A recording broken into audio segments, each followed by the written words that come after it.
Alright, welcome to the it's regarded as one of the best Final Fantasy themes for a reason. Yeah. I have no idea what you were humming. Battle on the Big Bridge, aka the most iconic track from Final Fantasy V. Basically, it's kinda Gilgamesh's theme, basically. Only more for an accident, though, because that's basically the major first battle where you face him, properly as well. But it's more about the location and not him. But the problem is that it became so iconic that they just stuck with that. So yeah, basically that battle is supposed to be picked kind up. of like how most people took, the Bad Future Stardust Speedway to essentially be Metal Sonic's theme, even though that's technically the theme of the entire level.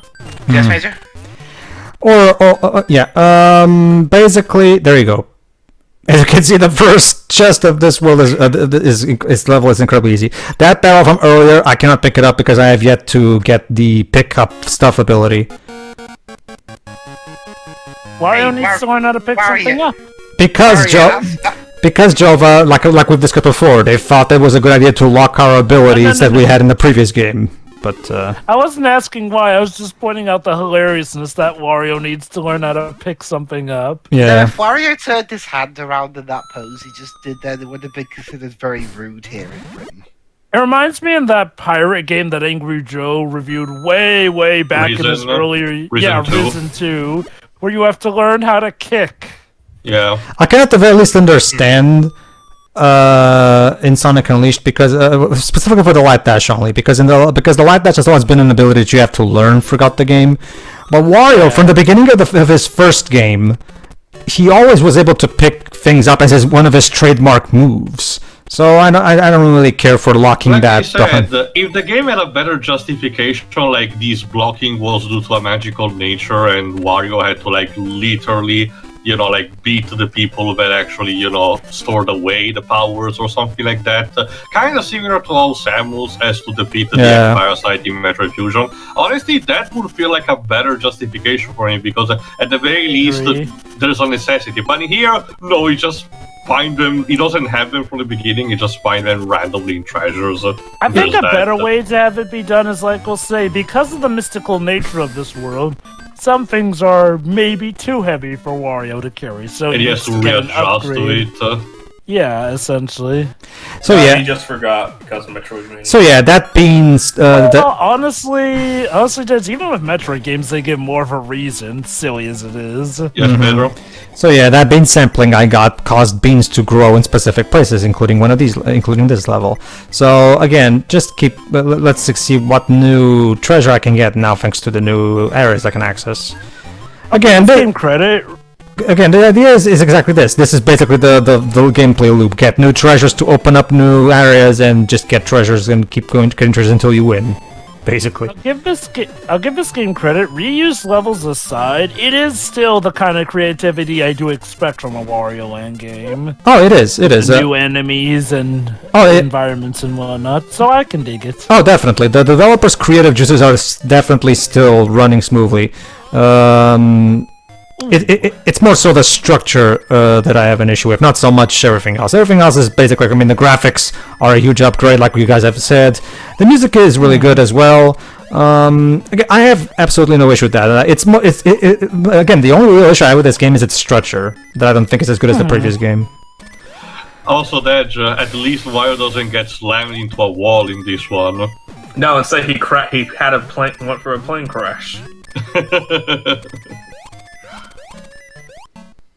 I also really like what they did with the forums, where this one works exactly like in the previous game, but they actually improved something. Like I said, the zombie Wario can now jump, so that allows for more interesting use. Oh, hello, a sky world. And now a giant sun is out to burn Wario. Okay. To be fair, what's with Nintendo and evil sun? Yeah, I know, right? What the hell is the evil sun from Mario Bros. 3? Yeah, from Mario Bros. 3 doing here. Kirby. Hey, guys! At least this one isn't angry. It seemed happy to burn us alive. I don't know.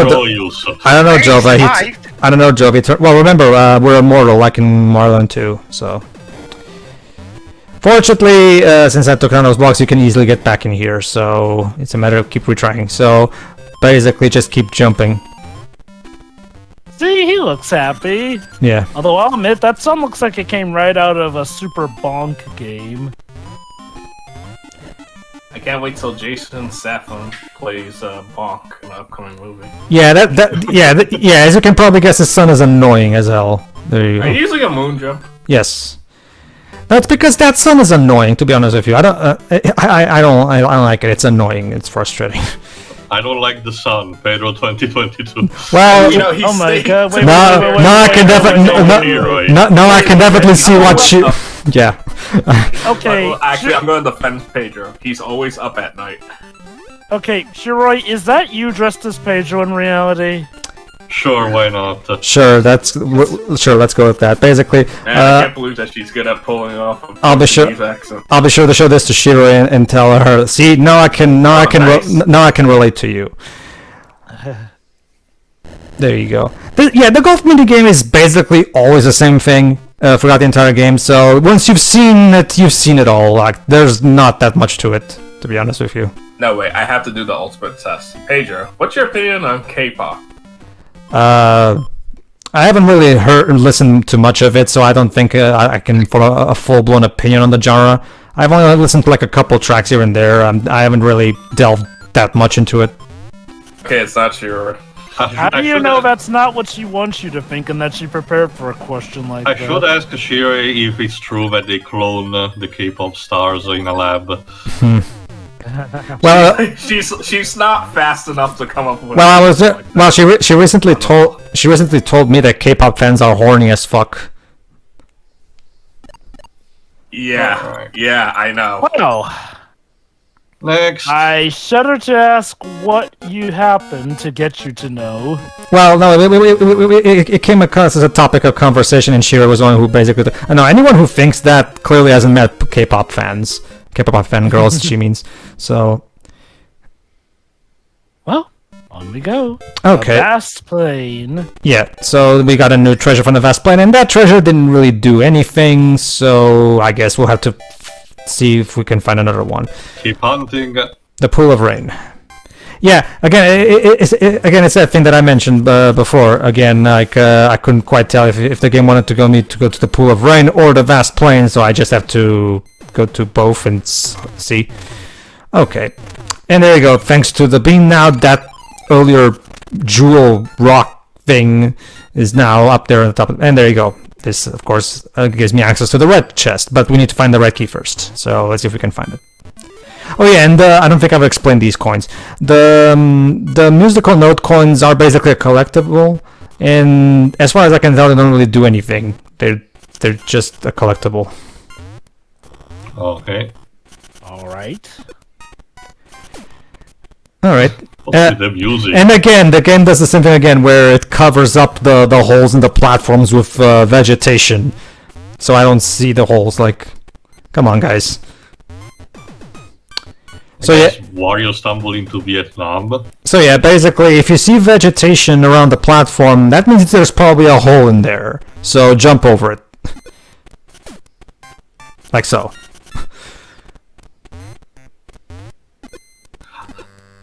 Yes. What the hell is this track? Actually, It's like if Totaka came back all of a sudden from Virtual Boy. have you guys heard of Pizza Tower?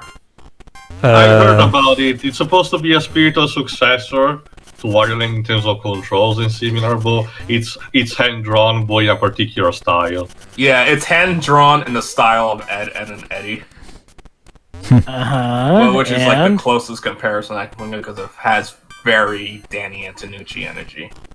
It's like it's to my understanding, you also don't die in that, but you can but it has so Wario Land's force structure of finding something, then hit the timer to escape. Huh. So it's like, oh, this looks really good. Although it's a bit, if I recall correctly, last I checked, it was stuck in a bit in development hell. Yeah, it's a very ambitious title. Obviously. Okay. Yeah, Seriously, this track. this track is Oh, sorry. interesting. Okay, let's see. There's also a Doom mod that plays like Wario Land. Oh, really? Doom mods allow you to play anything that you want. Oh no, but this one is like you punch the demons. You collect treasure. It's like, oh yeah, this is Wario Land. And there you go. Got the red key. Let's get back to the red chest. And the best part, Edge, they're all canon. Essentially, one of the data logs from Doom 2016 essentially talks about them in a broad sense by saying that the reason why the Doom Marine has been stuck all the time, raging against Hell, is that Hell tried to change shape, form, including the demons, over and over, but every time the Doomslayer beat them up at their own game. So essentially, it's a hand wave acknowledgement at those. Alright, let's see what it is. Another mask. Nobody knew who Wario was until he put that on. No one knew who I was until Masters of Disguise. Oh, what a regret. Okay, so these are actually 2 rings specifically. There's an interesting thing. They look like masks when you get them. Because, it just shows the skull and the horror. Rings. But they're actually rings. It's just that the way they're positioned, like it doesn't. Anyway, Tower Revival. Oh crap! What's the crystal tower doing here? First a big bridge, now the crystal tower. Honestly, Wario Land Final Fantasy, I could see that happening. I advocated for so long, and along with a lot of other people, I clearly was not the only one. For Alpha Dream to make one of the Mario and Luigi titles to be a team versus team of Mario and Luigi versus or incorporating with Wario and Waluigi. Seriously, biggest missed opportunity. Well, hopefully whoever's You the next team to work on those kind of RPGs might pick up the idea and Nintendo will allow it. You could have had Wario be a rival to Popol from Superstar Saga. Okay, so let's see if we can find the red chest. Where's that damn red chest? Okay, I guess not through there.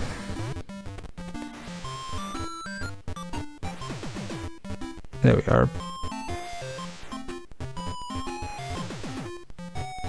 Alright, let's see in here. Ah, fuck. Nope. Minigame block.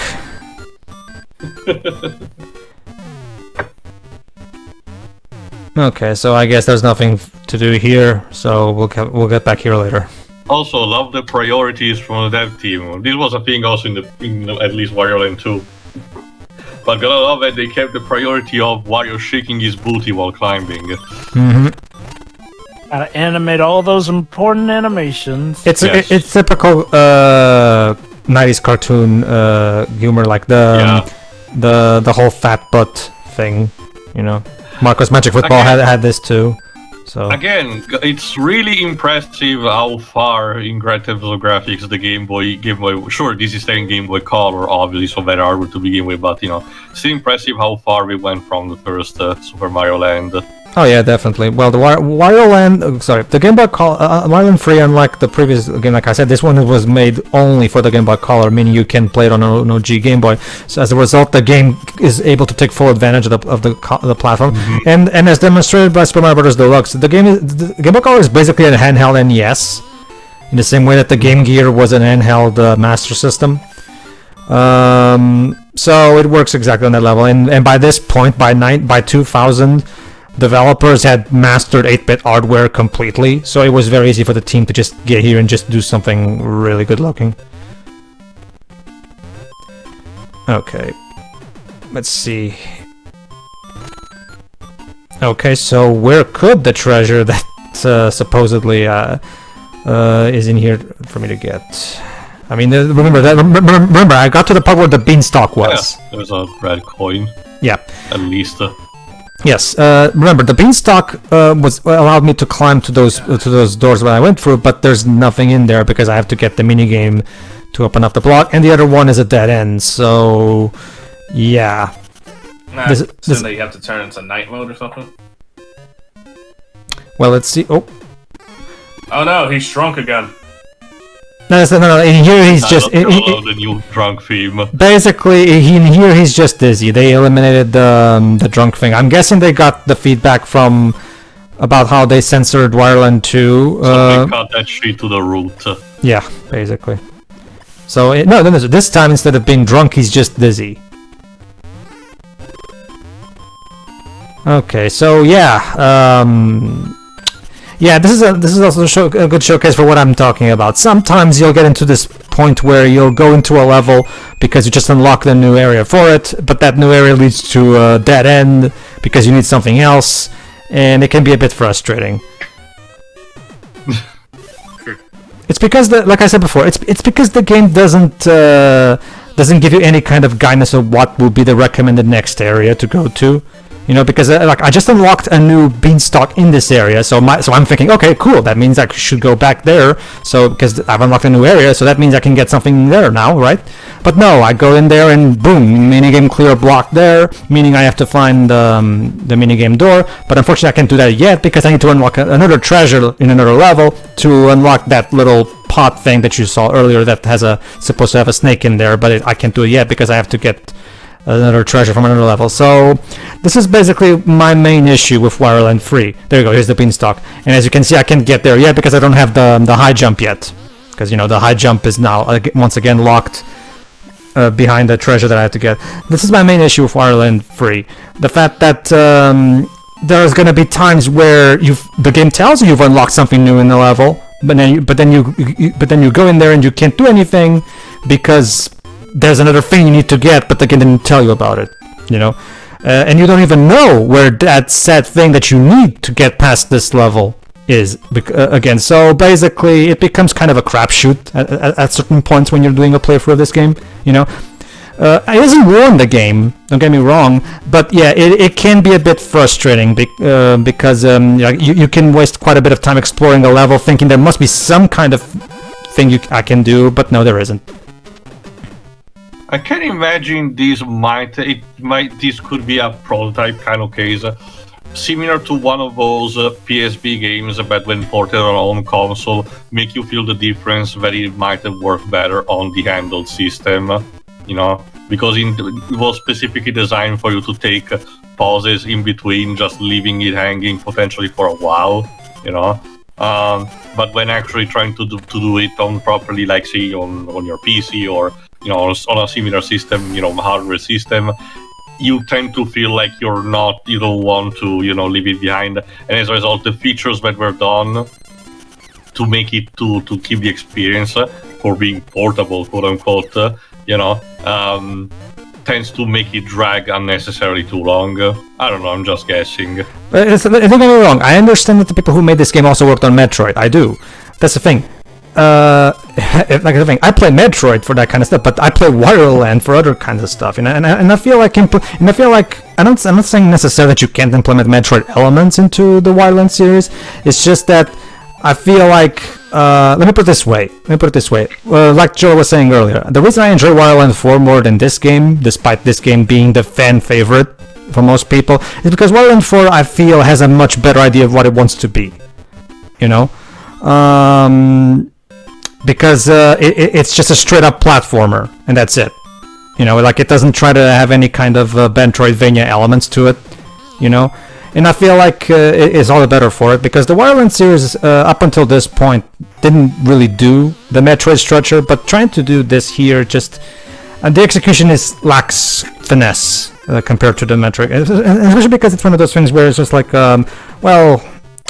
I don't know, I feel like... If I wanted to play a Metroid game, I'd play a Metroid game. But, yeah. So yeah, I'm not even kidding you guys. What I'm doing right now is trying my... because this is actually my first playthrough in a few years, so I genuinely forgot. And I wanted to basically showcase it, and then this is where I rage quit the level, basically. Okay, so might as well ask this.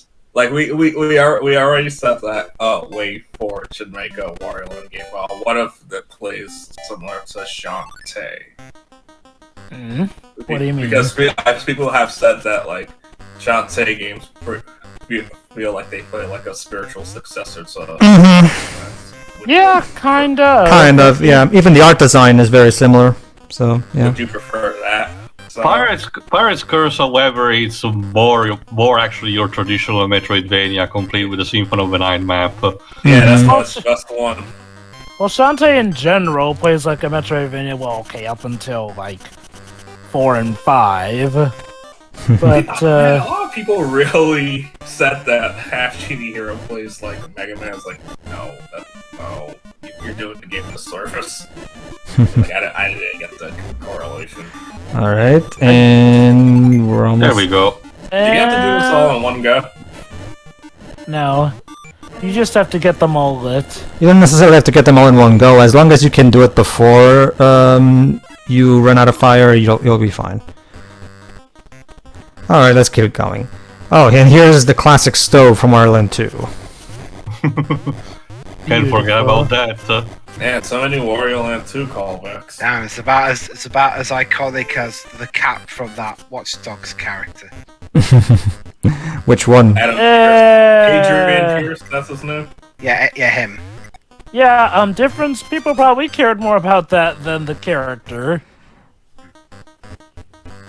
It is a bit sad because when I first when Ubisoft first announced that game, I was all like, "Wow, it feels like a person of interest video game of sorts."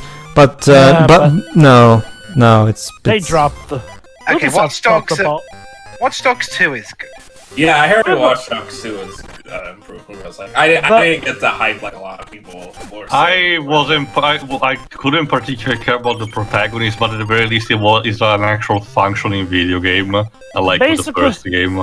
Basically, Des, the hype came from the idea that you would be able to hack just about any device here. Basically, throwing Grand Theft Auto with being able to pretty much manipulate almost any elements in the game, being able to manipulate stuff like the traffic, airway traffic, and whatnot. The problem was that it turned out that was all a little bullcrap, essentially. Or well, to be more specific, Ubisoft promised but could not deliver. Yeah, If I had to guess, time's a flat circle. Gotcha. If I had to guess, it's because they had planning to make it,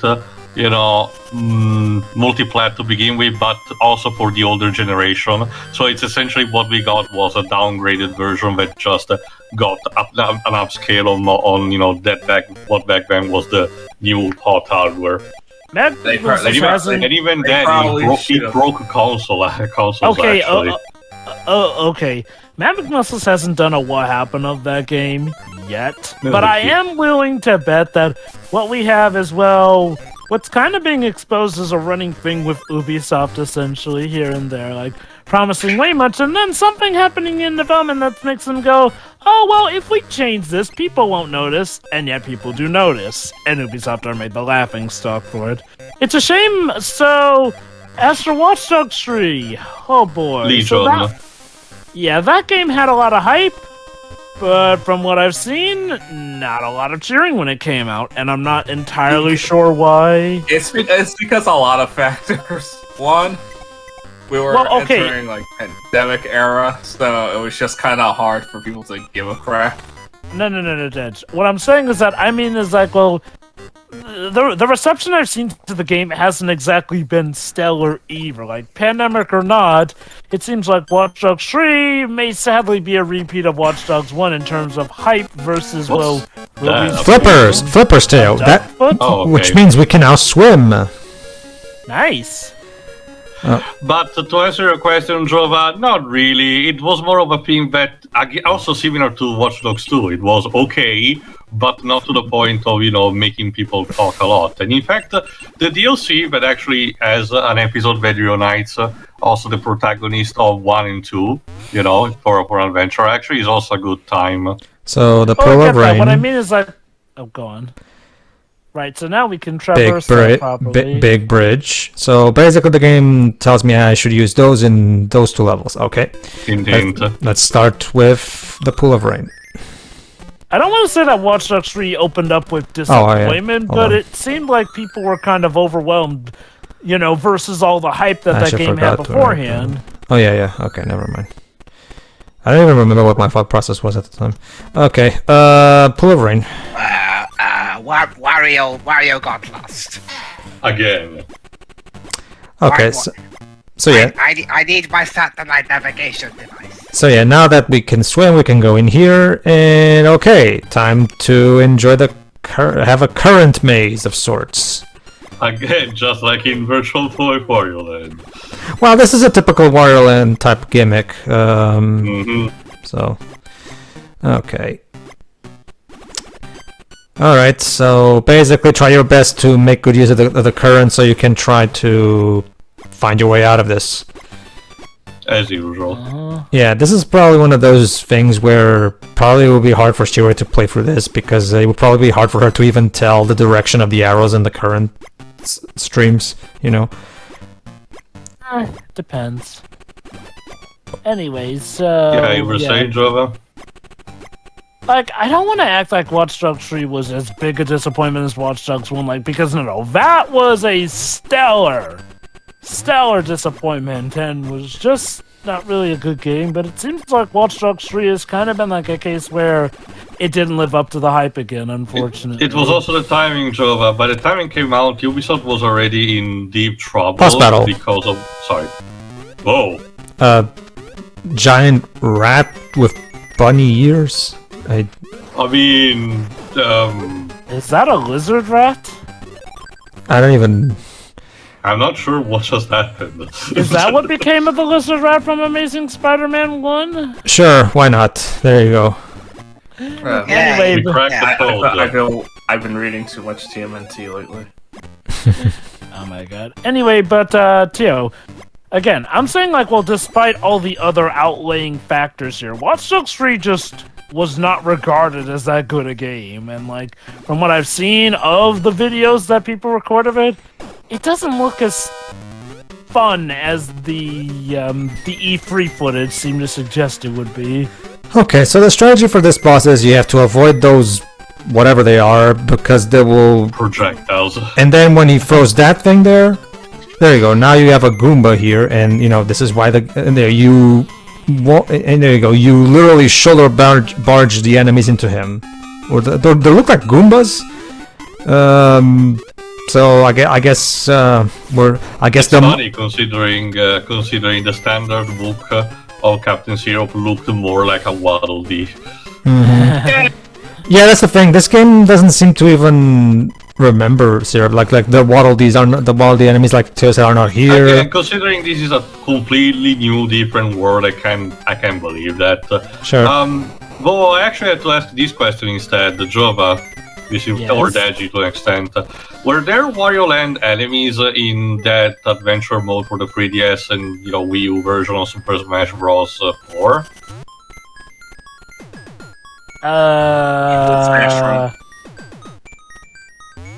No, not from what I recall. Do you recall any, Dej? Nope, I never played the 3DS version. Well, but yeah, that's I played it, but I don't recall any. No. I doubt it. I know that Crumb ones were in there, and people were oh my god, that means they're adding K. Rool. Oops. But yeah, yes, Pedro. But yeah, that's actually one of the big things that I appreciate about Wario Land Shake It, that they brought Syrup back. She's not a villain, but at least she's back. Yeah, like. I mean, she's back in the sense that, like, she's there for the opening cutscene, there for the ending cutscene, and she's also your shopkeeper. Mm-hmm. Yeah, so again, I think I'd rather it have been just a return to form with her as the main bad guy, since she'd had enough off time, and like apparently she and Wario are now casual enough friends that she can just send him mail and he'll trust that enough. Maybe she just she actually realized that fighting Wario is just pointless at this point.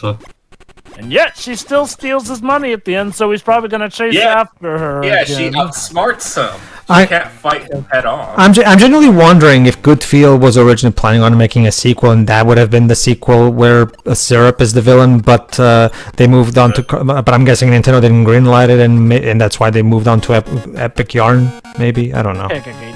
Don't get me wrong. It was neat that they brought Captain Syrup back. I just feel like it was not enough as it could have been. Put her in Captain Toad too. I still would really love to. Oh, and by the way, the magic fan from Dragon Ball and The Bashosen. yeah, the Bashosen. Actually, that's from Journey to the West. Yeah. In general, it's a recurring type of object or weapon for all of Japanese and Chinese media. Mm-hmm. Okay. Major, once we're done with Dragon Ball, we have to watch Monkey Kid. There's a CGI Journey to the West movie that copied the entire scene out of Azura's rap to the point that I think they actually got a lawsuit. I'm still hoping. I'll need to do some research. I'm still hoping that one day I would love for a good feel to maybe, if possible, go back and make another Wario Land because I really would like to see what they do with a second one. But oh well. One can hope. All right. See you for the next part, everybody. Yeah. Yeah.